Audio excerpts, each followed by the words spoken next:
Hello, everyone, and welcome to Hanging Out with Howie. We're doing the after party, I guess, kind of like a review sort of thing, recap of tonight's virtual training night, which featured, Jason Rubio, Jeremy Breck, Jonathan Simmons, and the feature speaker was Brendan Havrilla.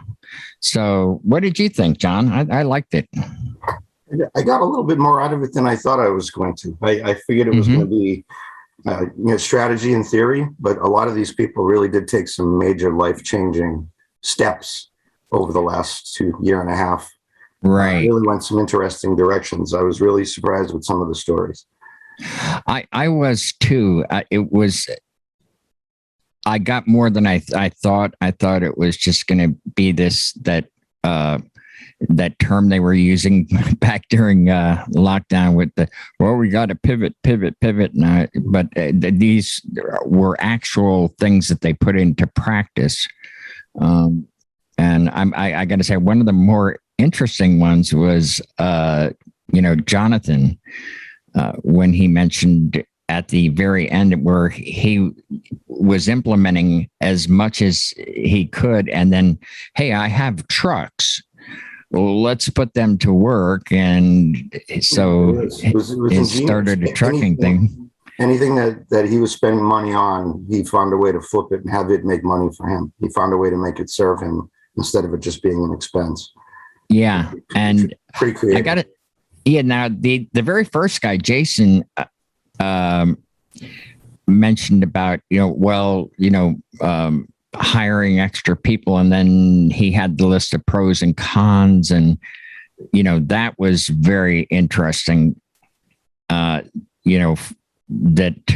hey, more people, more problems, more logistics. It's just like, that kind of hit home for me. Oh, for sure. Well, to diversify, when Jason was talking, he had said, he had the tools for streaming. He had a studio set up. He, did a lot of the video conferencing.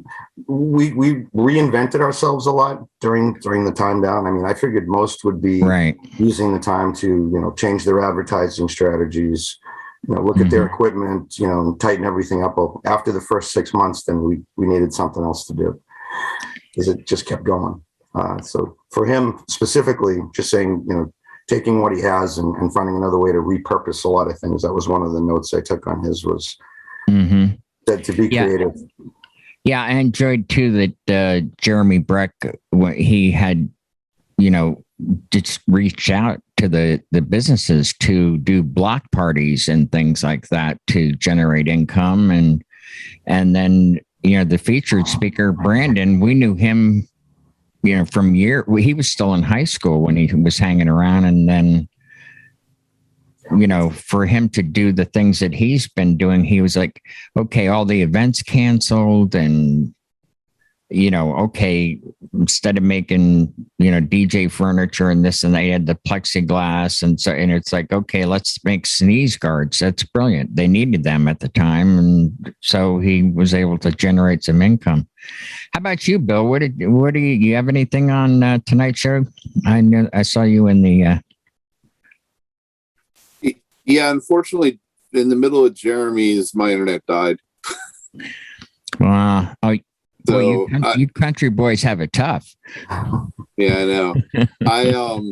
I mean, to be honest, from Jeremy's show, the thing I basically took away from that was that's Jeremy being Jeremy. I mean, he's always, got something new going on, and he has great resources. Yeah, and I'm not trying to slight any of this, but the one thing I took just from the very beginning was, as a single op, you have to take the things that they were suggesting. Like when I go back and watch the replay of this, as a single op, you kind of have to take a lot of the things they were suggesting and find a way to cram them down like a ball of tinfoil into something that can work just for what your resources will allow. And right. Like Jeremy with the flatbed trailer and the video screen. I mean, that was awesome. But right. if I were going to make something like that work, I would need to reach out to Jeremy to rent his flatbed trailer and video screen. Yeah, that's not something. Version. Yeah, that's not something scalable for solo ops like ourselves. But he is a multi-op production company, so I could see where you look around at your stuff and like, hey, what can I do with it? Now Brian does that all the time. He had done that with like even old equipment. I remember that video from, oh my gosh, it was 4 or 5 years ago.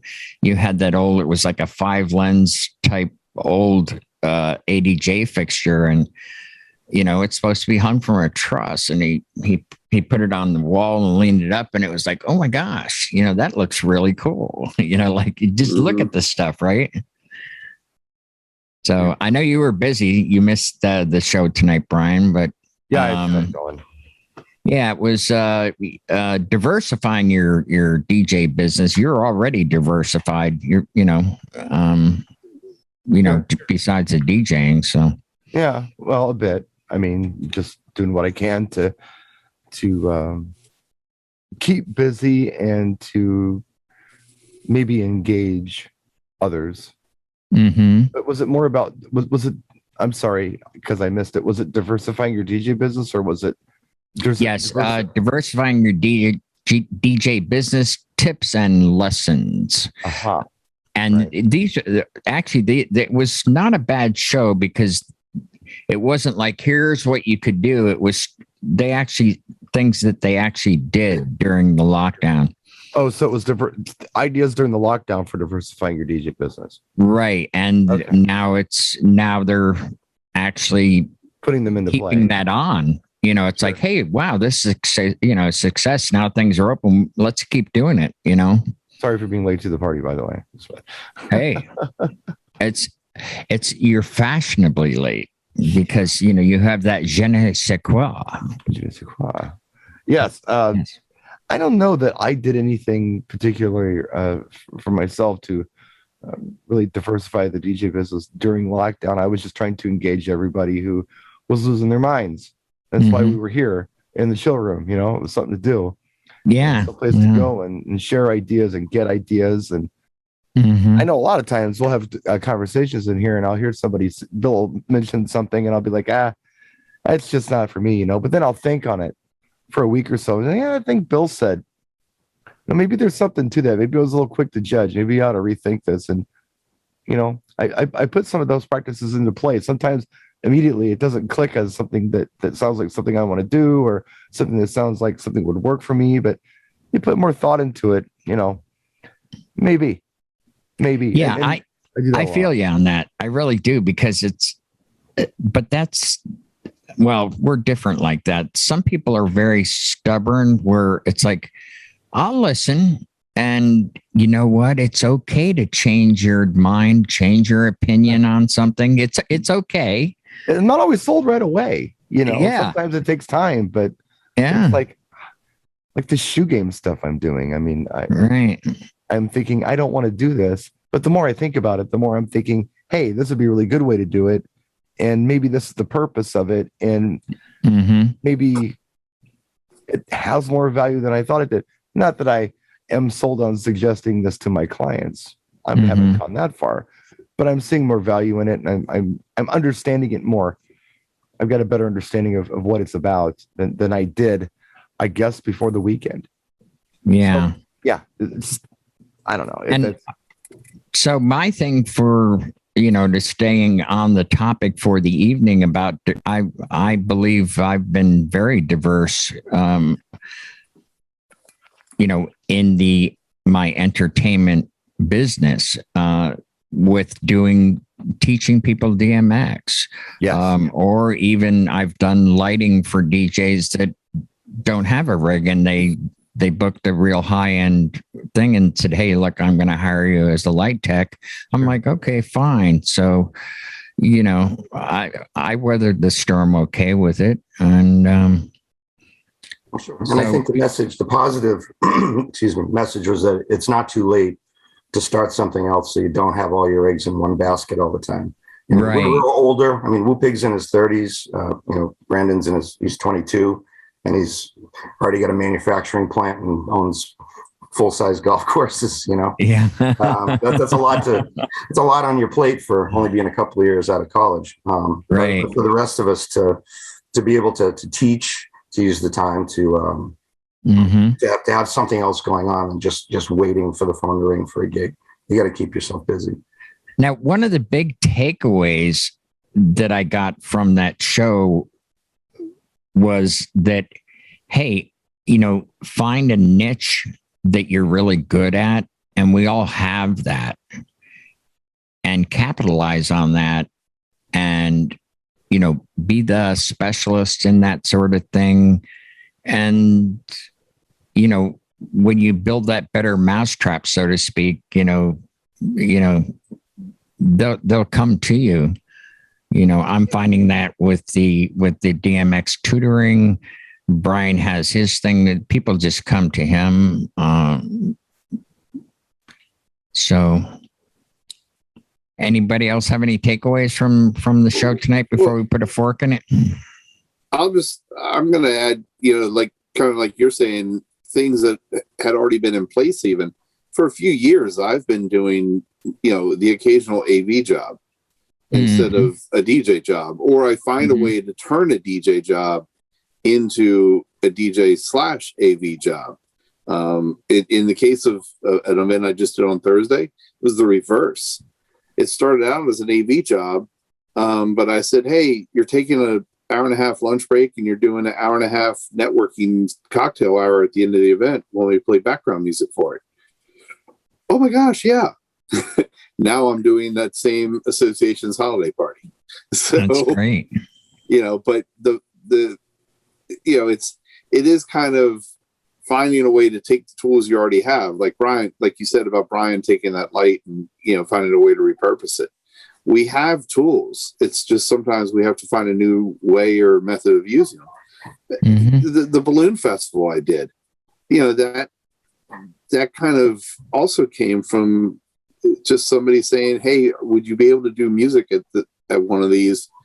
And it was a small scale thing at that one. So I was just showing up to DJ, but then I said, you know what, we could do this, this, and this. And, now it's a huge major production thing. So, but it can, I think taking what they all said that I was able to see of it, it's still the same theme. You find a way to either reinvent yourself or to specialize yourself, like with the niche thing. I mean, to me, my niche is weddings, but my side niche is probably corporate stuff. I don't want to do anything else, really. Unlike Brian, I'm not even brave enough to take on a school dance.